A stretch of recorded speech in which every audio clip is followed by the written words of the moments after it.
this meeting of the Greenwood Board of Public Works and Safety to order on December 16th, 2024 at 5:30 p.m.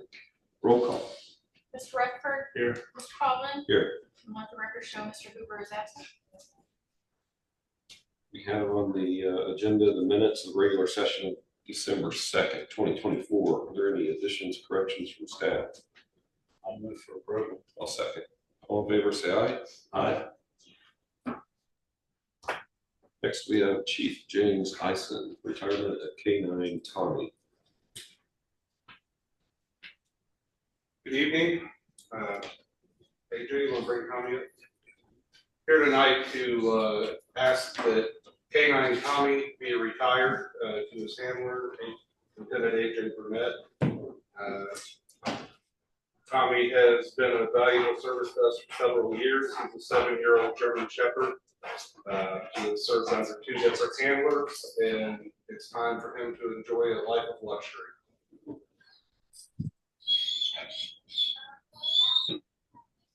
He's kind of sad about retiring.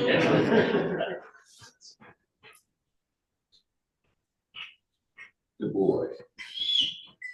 Yeah, good boy. We have a proclamation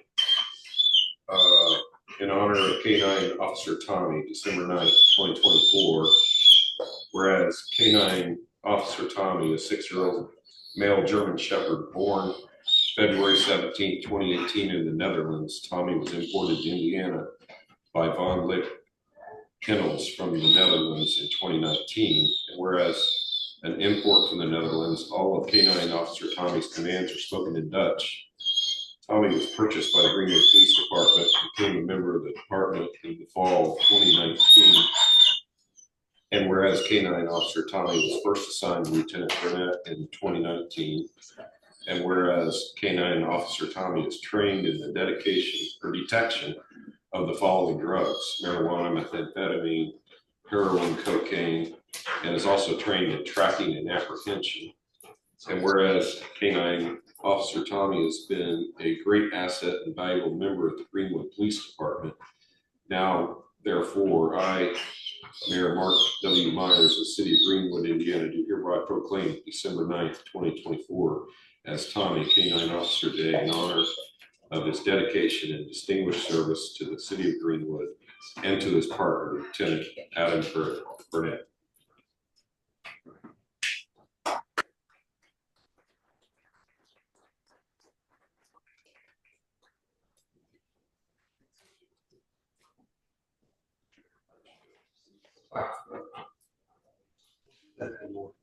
Really? Yeah, explain later. Okay. Good boy.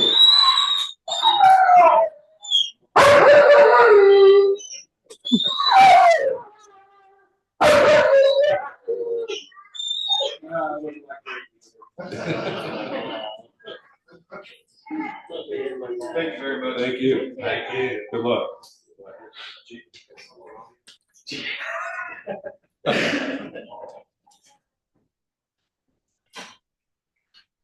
Okay, next on the agenda is Greg Bindle, 990 Harvest Court.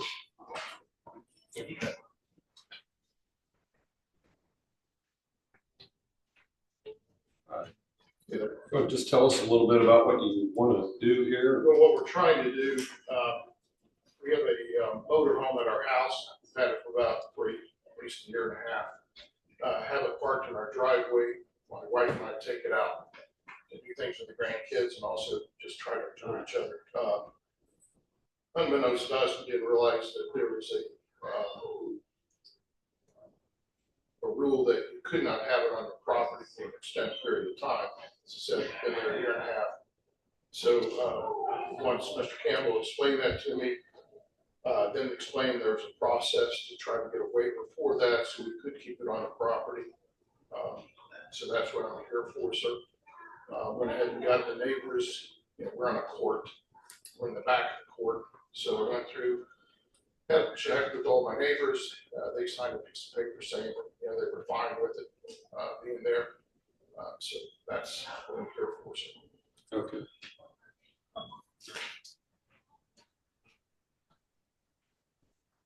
Good evening, I'm Bruce Campbell with Code Enforcement. I observed the violation. It wasn't a complaint from any of the neighbors. It's in violation of 8-30. It's parked in front of the front line of the house. I believe it's a Class C RV, so it's one you sit and drive it. And I estimated about 26 feet long, It's at least 30 foot long, so it's quite large.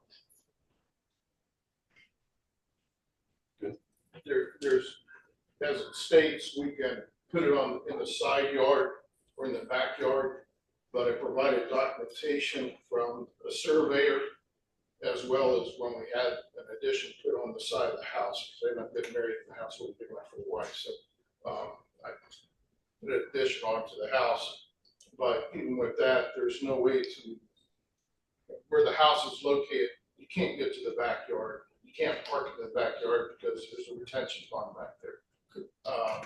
Because of the way the lot is set up, you can't go on the side yards or else you want to get into the neighbor's yard. So this is where we've had it. And as I said, we have it hooked up, like now, got a little hooked up to the motor to keep that block warm. I went out to some places, some of the places around us. Even the police department has to go there every couple of days, or at least once a week, where somebody's broken into some of the stuff. We just didn't want to have that happen. So that's where I'm at, sir. Okay. Any questions from the board? Well, I would move to grant that waiver since none of the neighbors object to it. I agree. I'll second that. All in favor, say aye. Aye. Thank you. Thank you. Right, thank you, sir.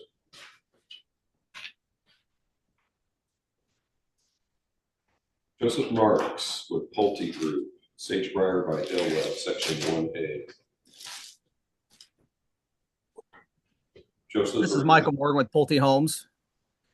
Good evening, board. How are you guys? Good, good. Fine. I would like to ask to request the acceptance of the performance guarantees and the acceptance and execution of the final plat for Sagebriar by Del Webb, Section 1A. We have a memo from Mr. Paul Pioni, who's blessed us with his attendance tonight. You're welcome. Is there any, anything further? Looks like it's pretty straightforward. No, it's straightforward. Everything's in order. They had some revisions on the plat, but they made the revisions, got their final plat to us today, and it's been reviewed. It's all good. Yeah. Okay, I'll move for approval. I'll second. All in favor, say aye. Aye. There you go. Thank you. Thanks, team. Have a good night. You too. Okay, next we have Jim Pence with Y Engineers, Elmwood Estates, Section 2. Good evening. This is Jim Pence from Y Engineers. We're here requesting a stormwater waiver for the ability to draw down that existing or that proposed pond in the southeast corner portion of this project. Have talked to Paul, have talked to the city's consultant. And the reason we're asking for this is we can't meet the required 48-hour drawdown. And really the only reason we can't do that is because we're actually taking more water that currently wants to drain west across Emerson Avenue. And we're pushing that back to the east to where that pond is and over detaining. So we're actually taking about 28 acres of drainage that wants to go west across Emerson to a really bad area, and pushing it into our pond. And then we're proposing to outlet from that pond into an existing pond on Elmwood, currently owned by Lennar, and then that pond outlets down into the creek to the southeast. Paul? Yeah, Jim's correct. But in the overall scheme of things, yes, they are actually improving the drainage in this area. And as Jim stated, they're taking water that's going to the west. It's a flat area, and they're over detaining detaining on their site. And then with the restrictive release rates that the city has in our ordinance, it is hard to meet that 48-hour time period, 9% detention available again. But they have shown that back-to-back 100-year storm events can be handled in that detention facility, so we are comfortable with the request. And this has happened on a few other projects in the past. Yes, You I probably remember. Yeah. Where is this, Paul? I know it's on Emerson, Do you know where Elmwood Estates is? but, You know where Pushville, okay, south of Pushville, okay. on the east side by Ron. Ron West. Wrong Yes. way. Okay. Yep. I know where you are. Yep, I right just there. couldn't, for some reason. Yeah, our south line is actually the south line of the city limits. Whiteland on the other side. I was picturing further north for some reason. Yeah, Okay. it's right by Ron West. Yeah. Well, I'd move for approval of that waiver. I'll second that. All in favor, say aye. Aye. It has been granted. Thank you, board. Appreciate your help. Next on the is Adam Mears, Gradison Land Development for Scottsdale Estates, Section 1. Good evening, board members. Adam Mears with Gradison Land Development here regarding Scottsdale Section 1. We're looking to swap out our performance bond for dirt work and storm sewers in Section 1 for maintenance bond. The maintenance bond has been delivered to Mr. Pioni. However, there are a couple things outstanding that Paul, I at least communicated with him today. As-built and a check for fees will be delivered to him tomorrow. So he's indicated he'll hold that performance bond until those things are delivered and signed off on. So that is in the works. We'd ask that you allow for the acceptance of that maintenance bond, release the performance bond pending those two items that Paul has outstanding. That's all I got. That's correct. There's a balance due on the general inspection and testing agreement, and then we need the IR digital as-built, and Adam has been emailing me a few times today, letting me know that he will get those to us. I'd move for approval, provided those conditions are met. I'll second that. All in favor, say aye. Aye. Motion passes. Thank you all very much. Thank you. Take care. Bye-bye. Next up, any items from the audience, either in person or online? Anybody from the audience?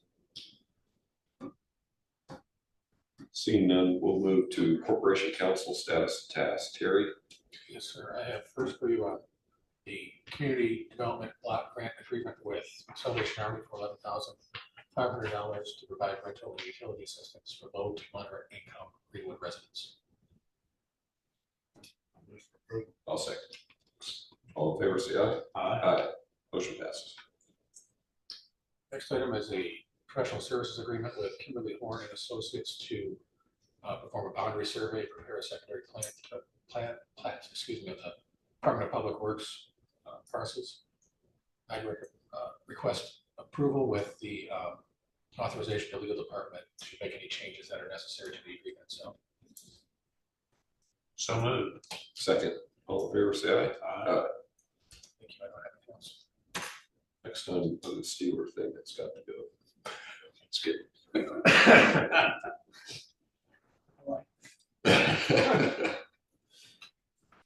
City engineer status task. I guess we should introduce Jim Peck as our new city engineer. From the very beginning, Jim, welcome to our Board of Works meeting, and we'll throw you in the fire here with Okay, your that status sounds good. task.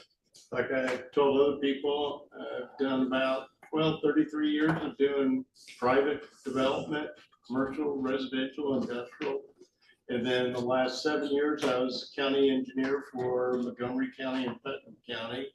And couldn't wait to come work with Paul. Good. There you go. Yeah, we crossed paths a few times. A few times. Yeah. Good. Well, welcome. Thank you. So you've got an encroachment request docket. Right. Hopefully you received the packet. It's for a fence that the residents would like to install in their rear yard. There are no storm sewer lines. There's no sanitary sewer lines in the area, wanting to encroach into a 20-foot drainage and utility easements. Sanitation, stormwater recommended approval is presented. And engineering feels it's okay to approve this encroachment with the 3 conditions that were in the memo by Jeff Weaver for this. And I did send this to the petitioner, and I think they did receive the invitation for the board meeting. I'm not sure they're on. It's not necessary. Okay. It's standard, so. Yeah. I'll move for approval with those conditions. Okay, I'll second. All in favor, say aye. Aye. Motion passes. Final item, the stormwater technical manual. There are a few revisions that are being requested by Chris Jones, the stormwater superintendent. And then he was in conversations with the former city engineer, Mark St. John, and myself on these revisions to the technical manual.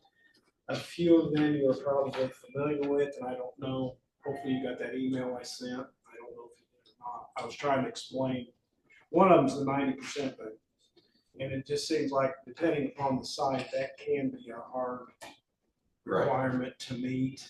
And so we've put wording in there, or we're proposing wording in there to say that if they can provide proof that they can meet back-to-back 100-year storm events, that they've met the requirement of that stipulation in the technical manual. So that's the first one.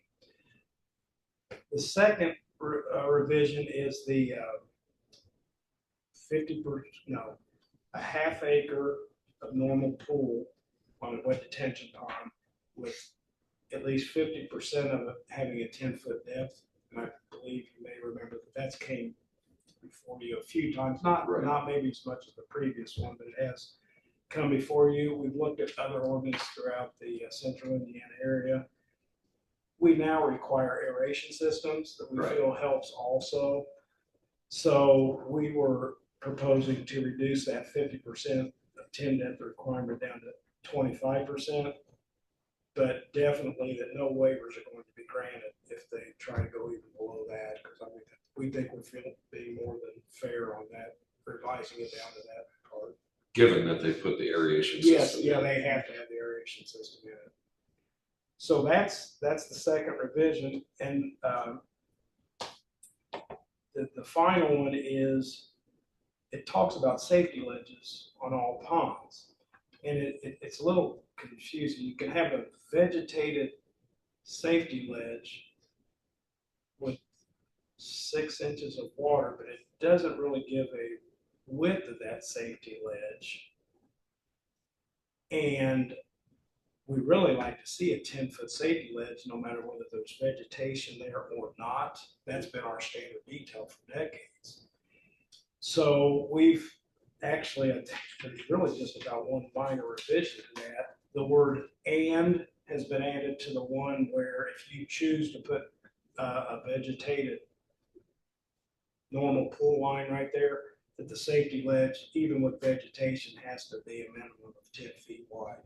So really that is the main change on that, just to make sure we're always getting that 10-foot safety ledge with the minimum amount of water so people can hopefully recover if they happen to, It is 6 inches. I thought it was typically a little deeper. Yeah, on a normal pond, probably 90% of the ones that are built, it's 18 inches at the back of that 10-foot out part from the normal pool. Got it. But if it reads right now that if it's vegetated, you only need to be 6 inches, but then it doesn't give the width of that safety ledge in there. Yeah. So yeah, you're right. Most of the ponds that are built around there do have that 18-inch maximum at the edge of the safety ledge out there, 10 feet. What do you mean by vegetation? It's Tall grass around the yeah, edge, or- yes. I should have put down the exact word. Well, there's pond over there off of April. Some of it's Our homeowners been wrangling over, riprap and Yeah. All that stuff, and some of them have been talking about vegetation on one side of it. This vegetation is supposed to have some kind of a water quality effect by putting it in. It's special grasses, special species of plants that are supposed to help somewhat with water quality. Then there are several ponds out there, older ponds, that have a bunch of tall weeds, basically, that just need to be maintained. This vegetation is vegetation that really is supposed to remain in place, maintained, and again, has some kind of a water quality effect. South Lake recently redid their Okay. ponds, I think with the help, with the grant from Stormwater, Okay. to put like the coconut husk Okay. tubes filled with different plantings. Okay. But, you know, it'll be interesting to me to see that Takes off. if it takes or not, especially with people, you know, spray their yards, Right. you're gonna have runoff. Yeah, I know. That'll probably end up killing those plants. We had 2 little girls that drowned in their pond there Yes. 2 years ago, this last summer. Yeah. Tragic deal. Yeah, that is bad. I know. I don't know I how don't- far that safety ledge goes out into the water. It's Supposed to be 10 foot. It's supposed to be 10 foot, and when we bring Dirt Works and Storm to you to, accept for these subdivisions, we're looking at the as-built and we're inspecting them out in the field. At that moment in time, they are that 10 foot. Now, I'm sure there is some erosion that does happen, but yeah, it is supposed to be 10 foot. Well, I appreciate you bringing these revisions to us. Some of this I've been asking for a little while since we've been Right. having waivers of, like, let's get our standards written Yeah. a little more clear or And to let you know, I should have mentioned this, the Stormwater Board, they approved to make these modifications at their meeting last week on Tuesday, December 10th. So they've already seen this and they're in agreement with these revisions also. So we need a motion to approve. this resolution 24-11. Yeah. I'll move to approve resolution 24-11. I'll second. All those in favor say aye. Aye. Resolution passes. Thank you. That's all that engineering has, unless Jim has something that's hiding. Right, yeah. All right. Just thrown into the fire soon. Okay. Great. Nothing but my office. I'll move for approval of the claims as presented. I'll second. All in favor say aye. Aye. We also have a carryover docket that I think we need to have a separate motion on for carryovers. That motion. Explain that a little bit better. Carryover is the amount of money that we'll spend towards the end of the year that will carry over into the next budget, right? Or It next year. Just encumbers the money. It's of the basically year. expenses that have been incurred in 24, but we won't get the bills to pay until 25. So we want to carry 24's budget a little longer so we can pay the bills. We do it every 24 year. money. Yeah, I remember that. I just wasn't sure exactly how the motion should be worded. Yeah, just motion to approve the carryover docket as presented. So moved. Second, all in favor say aye. Aye. With that, there's no more business to come before the board. We will stand adjourned at 5:55. Thank you, everybody.